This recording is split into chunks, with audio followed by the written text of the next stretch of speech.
उपदेश सुनने। आप देखो ऐसे ऐसे मंत्र बने जहाँ हजारों लोग बैठ के सुन रहे हैं, हजारों लोग कह रहे हैं, लेकिन उद्देश्य देखो, कंचन कामनी कीर्ति आदमी भी मन का फसाव, मन का निरंतर उसमें फसाव है। उससे क्या हुआ कि रस नहीं लगा, उसको रस नहीं मिला।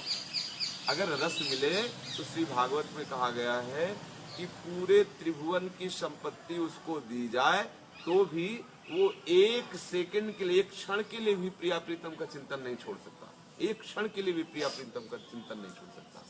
ये है प्रिया प्रीतम, पूरे त्रिभुवन की संपत्ति दी जाए। हम तो थोड़े से विषय के लिए, थोड़े से रस के लिए प्रिया प्रीतम का विस्मरण कर देते हैं। तो इसमें हमारी गलती नहीं, ध्यान रखो, इसमें हमारी गलती नहीं। हमारे मन को रस नहीं मिला तो आप ऐसे रोक नहीं सकते बिना रस दिए।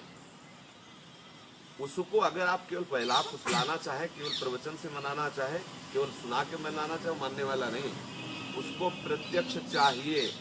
वो जब उसको पेट भरेगा तब मानेगा। वो केवल प्रवचन से मानने वाला नहीं, केवल सुनने सुनाने से मानने वाला नहीं। बोले बारी मथे घृत हो ये बरु सिकता ते बरु तेल।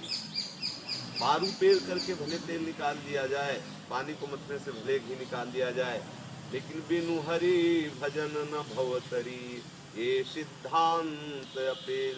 बिना हरि का भजन किए इस संसार से कोई तर नहीं सकता। तो एक ही चीज है, बोले रेमन श्री हरिवंश भज।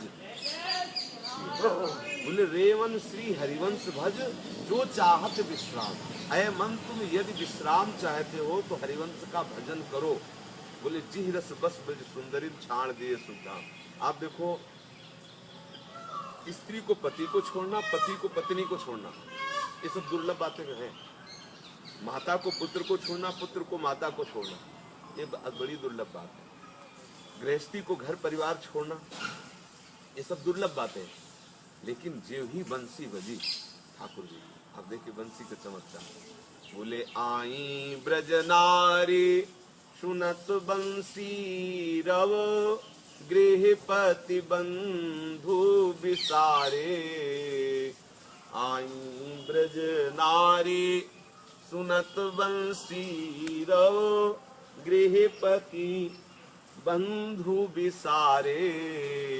दर्शन मदन गोपाल मनोहर मन सिजताप निवारे। हर्षित बदन बंक अवलोकन सरस मधुर धुनि गावे। मधुमय श्याम समान अधर धरी मोहन वेणु बजावे।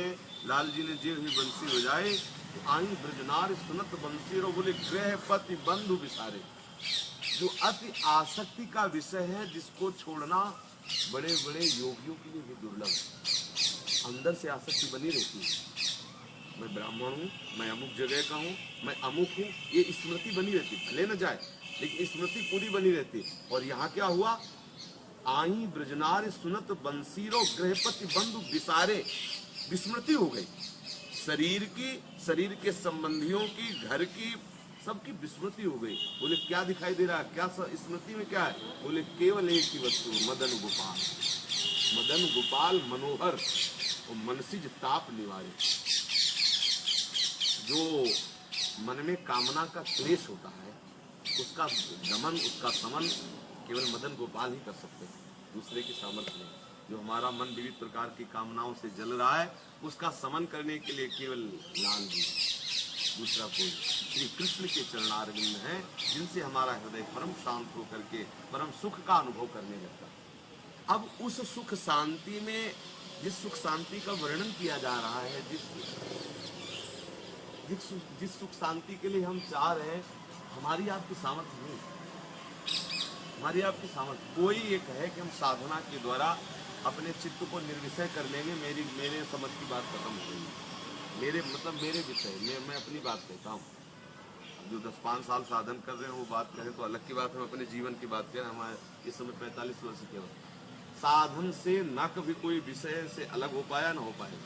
कृपा से साधन इसलिए किया जाता है, करना पड़ेगा, ऐसा नहीं कि ना करो। साधन इसलिए किया जाता है कि करने का जो वेग है, क्रियाओं का जो वेग है, यदि तुम सत्क्रिया नहीं करोगे तो असत क्रिया कराता रहेगा, और असत क्रिया कराते रहोगे तो असत क्रिया से अविद्या का इतना बड़ा मोटा पर्दा हो जाएगा कि आप कृपा को नहीं ले पाएंगे। ऐसे से ऐसे करना पड़ेगा, पर ऐसे करने मात्र से आप तृप्ति नहीं हो जाएगी। वो पिलाने वाला जब पिलाएगा तभी तो होगा। अब पिलाने वाला पिलाएगा आपका ऐसे ना हो तो भी नहीं बात बनेगी। तो साधन ये हुआ, अपने दोनों कर जो है अन्य जगह से हटा करके और अंजलि पास के बैठे, ये साधन हुआ, और वो कृपा हुई जो पिला रहा। अब हम पे कृपा तो है लेकिन अंजलि नहीं फंसी है। अच्छा, अंजलि फंसी है लेकिन छेद है नीचे, बड़ा सावधानी का विषय है। तो साधन क्या, साधना हो रही है लेकिन अहम रूपी छेद है, अहंकार। मैं ब्रह्मचारी हूँ, मैं जितेंद्रीय हूँ, मैं ज्ञानी हूँ, मैं। इससे क्या हुआ, इतने छेद हो गए कि जो कृपा आई वो सब बह गई और चित्त रूखा का रूखा रह गया। बोले महाराज मैं 10 वर्ष से सत्संग कर रहा हूँ, कोई आनंद नहीं आ रहा। आपकी अंजलि में कमी है। यदि आपकी अंजलि बिल्कुल ठीक बंदी हो तो साधन से तृप्ति नहीं होती। आप तो बिल्कुल सत्य समझ लो। कल शाम के एक आए थे, उन्होंने कहा कि स्वभाव बदल सकता है। उन्होंने फिर प्रश्न किया था, स्वभाव बदल सकता है। उन संत ने कहा कि आपके अंदर स्वभाव बदलने की चाह हो। बोले जब बाल रत्नाकर डाकू का स्वभाव बदल सकता है तो आपका भी बदल सकता है। चुपचाप हाँ बड़ी बड़ी कृपा, ऐसा सुनते रहे। जब चलने को हुआ तो हमने अपनी बात डाल दी कि भाई ये मत समझना हम खंडन कर रहे हैं किसी संत की बात, लेकिन तुम्हारी चाह से स्वभाव बदल जाए ऐसा नहीं। स्वभाव सदैव कृपा से बदलता है, और वो कृपा जो भगवत कृपा है उसका रसास्वादन कोई डायरेक्ट नहीं कर सकता। चंदन को कृपा समझो और समीर को उस कृपा का रसा स्वादन कराने वाला समझो। चंदन तो कृपा है, चंदन का पेड़ कृपा है, और जो वायु उसको स्पर्श करके आ रही उस कृपा का रसा स्वादन कराने वाली है। तो कृपा, भगवत कृपा का रसा स्वादन कराने वाली वायु संत जन है।